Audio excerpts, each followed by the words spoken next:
Bismillahirrahmanirrahim. Assalamu alaikum. My name is Barry Kram and my topic of presentation is Jacobi's method. Now we should discuss in it what is its definition, derivation, its key examples and its applications. What is Jacobi's method? First of all, we should discuss what is Jacobi's method. Jacobi's method is a method for solving a matrix equation on a matrix that has no zeros along its main diagonal. Each diagonal element is solved for an appropriate value applied in. This process is then iterated until converges. अब हम first of all ये देखेंगे कि हम Jacobian method कर तो रहे हैं पर इसको हम सॉल्व कैसे करेंगे. Then we should move towards derivation. हम तीन इक्वेशन को नॉन होमोजीनियस ले रहे हैं. फर्स्ट ऑफ ऑल हम देखेंगे कि हम इसको डायगोनली डोमिनेंट कैसे बनाएंगे. हम सबसे पहले ये देखेंगे कि x1 में जो सबसे बड़ी वैल्यू होगी हम उसको सबसे पहले उस इक्वेशन को लेंगे. फिर x2 में सबसे वैल्यू जो होगी उसको दूसरी इक्वेशन. तो इस तरह x3 में जो होगी सबसे बड़ी वैल्यू उसको हम तीसरी इक्वेशन में लेंगे. माइनस साइन अगर किसी भी इक्वेशन में आ रहा होगा तो हम उसको इग्नोर करेंगे. उसमें बस डिजिट को देखेंगे जो सबसे बड़ा आ रहा है उस वाली इक्वेशन को हम लेंगे. ठीक है. स्टेप 1 क्या करें, डायगोनली डोमिनेंट कर लिया है हमने. अब स्टेप 2 में क्या करेंगे, हम x1 x2 और x3 की वैल्यूज़ तीनों में से निकालेंगे. तीनों इक्वेशन पहली में से x1 की निकाल लेंगे, दूसरी में से x2 की निकाल लेंगे और तीसरी में से x3 की निकाल लेंगे. स्टेप 3 में क्या करेंगे, स्टेप 3 में हम क्या करेंगे कि x1 की पावर जो है r+1 पावर नहीं है, इसलिए नंबर ऑफ आइट्रेशन. और राइट हैंड साइड पे जो आ रहे हैं x2 x3 और x1 उनकी ब्रैकेट में r लेंगे, r+1 नहीं लेंगे. इसी तरह सिमिलरली x2 और x3 के ऊपर भी r+1 लेंगे. और नीचे लिख दिया है कि r और r+1 के नंबर ऑफ आइट्रेशंस है, ना कि ये पावर है. स्टेप 4 हम स्टार्ट कर देंगे आइट्रेशंस को करना. सबसे पहले हम r को हम 0 पुट करेंगे. ठीक है. x1 की पावर x1 के ऊपर ब्रैकेट में 1 है. बार बार यही हर क्वेश्चन में आएगा. हम कंफ्यूज होंगे कि ये पावर है या ब्रैकेट. ब्रैकेट का मतलब है ये पावर नहीं है, ये इसका नंबर ऑफ आइट्रेशंस है. r को हम 0 पुट करेंगे और इसी तरह हर जगह पे पहली आइट्रेशन में जब r को 0 पुट करेंगे तो r+1 जहाँ पे होगा वहाँ पर 1 आ जाएगा. r को 0 पुट करने जहाँ पे r 0 होगा 0 आ जाएगा.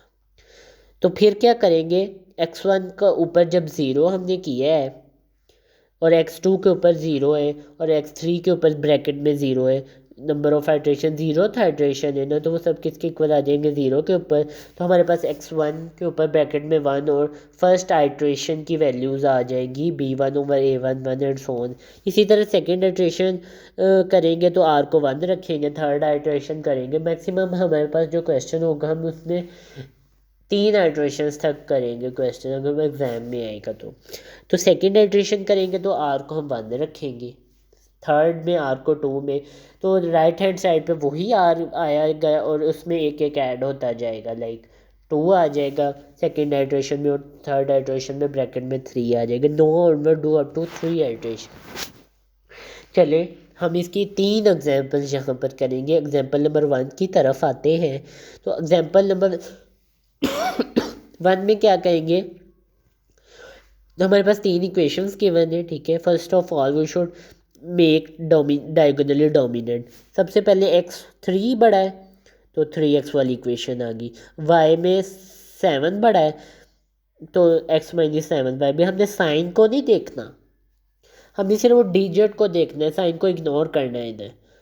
वैसे -7 तो छोटा होता है 1 से, लेकिन हम डिजिट को देख रहे 7 बड़ा है ना, इसलिए हमने ये दूसरी इक्वेशन और रेस्ट ऑफ द 5 तीसरे वाली इक्वेशन 2z वाली वो थर्ड में आ गई. Then find the values of x y z from equation 1 2 and 3. x के में से पहली इक्वेशन में से x की वैल्यू, दूसरी में से y की और तीसरी में से हमने z की वैल्यू निकाली है. स्टेप 2 में हमने क्या किया, इसको ज़रा इजी फॉर्म में लिख दिया. 1/3 इंटू 3 - y + z और y = 1/7 इंटू 2 + x + 9z और z = 1/2 into x plus 5y minus 1। और देन हमने एक्स की लेफ्ट हैंड साइड पे r प्लस 1 की है और राइट हैंड साइड पे y की पावर r प्लस z की पावर r है। अब पावर नहीं ब्रैकेट में r लिखा है, बार बार यही कंफ्यूजन होगी हमें कि r जो है हमने पावर नहीं लेना, as the number of iterations लेना है। स्टार्ट करते हैं आइट्रेशन को, r को 0 पुट करते हैं तो सिमिलरली x के ऊपर ब्रैकेट 0 में और y के ऊपर और g के ऊपर ब्रैकेट 0 में वो 0 की इक्वल है। ठीक है, तो ये हमने फर्स्ट आइट्रेशन करने पर x के ब्रैकेट 1 और y के ऊपर ब्रैकेट 1 और g के ऊपर हमारे पास वैल्यू आ गई 1, 2/7 और माइनस 1/2।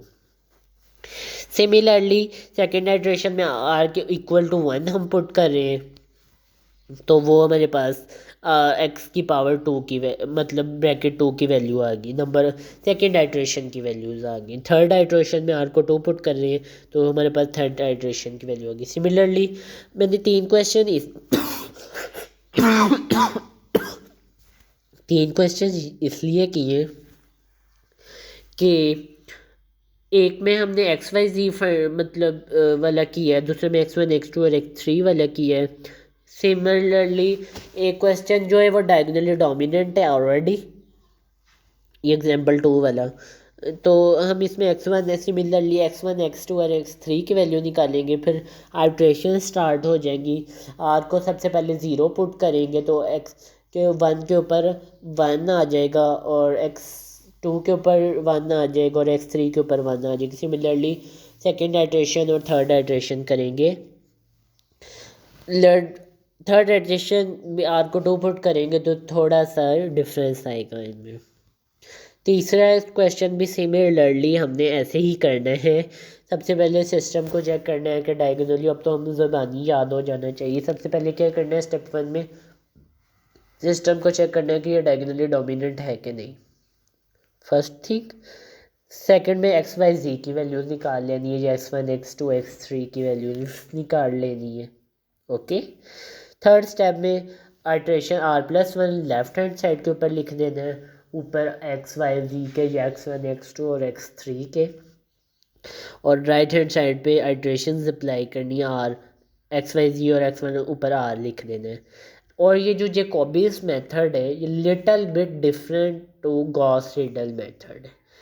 सेम है, similarly not big difference but थोड़े बहुत इनमें चेंजिंग्स हैं। सेम है, सिमिलर है। तो फिर आइट्रेशन स्टार्ट कर देनी है, आर को 0 पुट करना है तो फिर सिमिलरली आर को 1 पुट करना है तो सेकेंड आइट्रेशन आ जाएगी, एक्स को आर को 2 पुट करना है तो थर्ड आइट्रेशन आ जाएगी। तो अब हम जैकोबी मेथड के एप्लीकेशंस की तरफ आते हैं। जैकोबी एल्गोरिथम, फर्स्ट है हम स्टेंसर एग्जांपल ले रहे हैं जैकोबी 2D की। Jacobi algorithm, also known as the method of simultaneous corrections, is an iterative for approximating the solutions to a system of linear equations.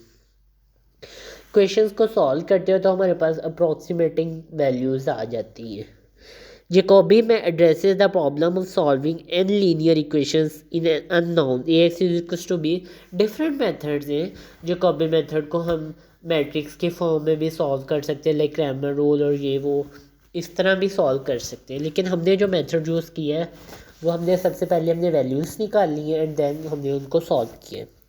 Alternatively X i is equal to 1/i1 ai1 is into B i minus summation j is not equals to i ai j xj। a's and b's are known, want to solve x। Jacobi strategy iterates until the computation converges to an exact solution। तब तक Jacobi method हम करते रहेंगे जब तक system क्या है, converge ना हो जाए to exact solution. Each iteration we solve where the values for the k-1 iteration are used to compute the values for the kth iteration। Equation is most efficient to solve when a's are 0। ठीक है, X i के is equal to 1/a i dot i into this. ये हमारे पास एक error की equation आ जाएगी, efficient to solve when most a's are 0। When most a's entries are non 0 A is dense. when most a's are 0 a is sparse मतलब थोड़ा सा इनमें डिफरेंस होगा, थोड़ा सा स्पेस होगा इनके अंदर। स्पार्स का मतलब यहाँ पर ये लिया गया है। Sparse matrices are regularly found in many scientific applications. A is equals to AI plus 1 and so on, AI1 and so on an first matrix मतलब कॉलम में, और AIN so on AN third में।